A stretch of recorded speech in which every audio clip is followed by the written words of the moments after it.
Pain was a strange entity. It could live and breathe, existing in every cell in one's body. It could cripple, rob one of breath, of dignity, of quality of life. Pain could be the first thing one felt when waking, and the last thing one felt when falling asleep. It was an insidious enemy, silent, unseen, deadly. Gavril Prokensky had decided some time ago to make pain his friend. If he was going to survive, if it was even possible with pain as his companion, he would come to terms with it. And he had. Until this moment.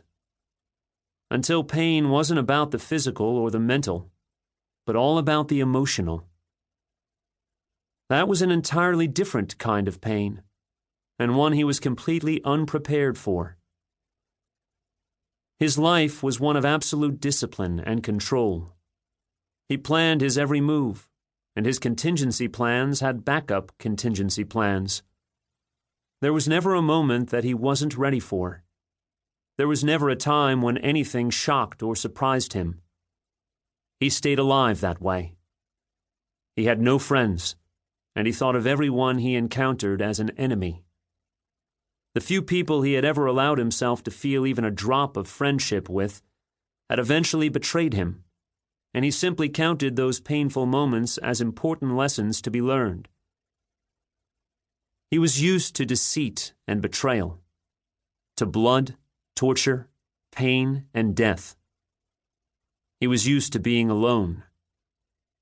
He was most comfortable in that world because he understood it. He was 37 years old, and he'd been in that world since he'd been a child. He knew more ways to kill or torture a human being than he could count. It was instinctive, automatic, and a natural part of him. He carried death with him the way others might carry their identities, because he was death. If he came out of the shadows, even for a moment, it was to deliver that killing blow. Few ever saw him.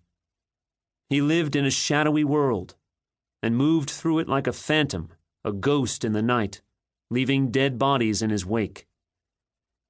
He wasn't real, was nothing more than a shadow someone might catch a glimpse of.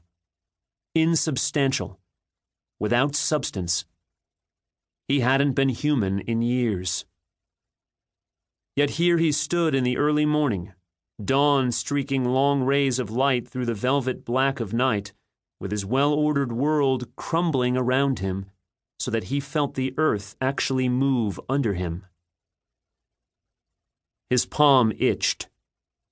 Not a small nagging itch, but a full-blown do-something this minute to alleviate it itch. Gavril pressed his hand tightly into his thigh and held it there, his heart suddenly beating hard in his chest. Life sometimes threw curves at the most unexpected times, yet he should have known this might happen. He had walked into a place of power. Energy rippled in the air and came up through the ground. It was in the wind and in the very water he felt flowing beneath the ground.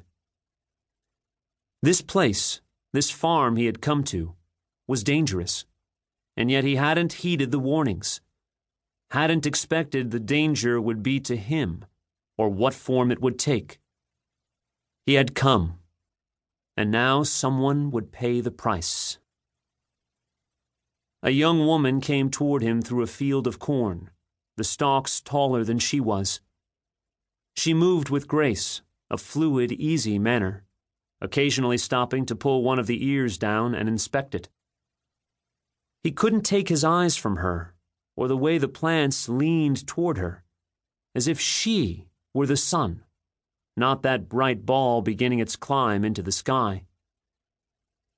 She was dressed in vintage blue jeans, frayed, full of holes, and faded light from many washings, and a carelessly buttoned dark blue plaid shirt.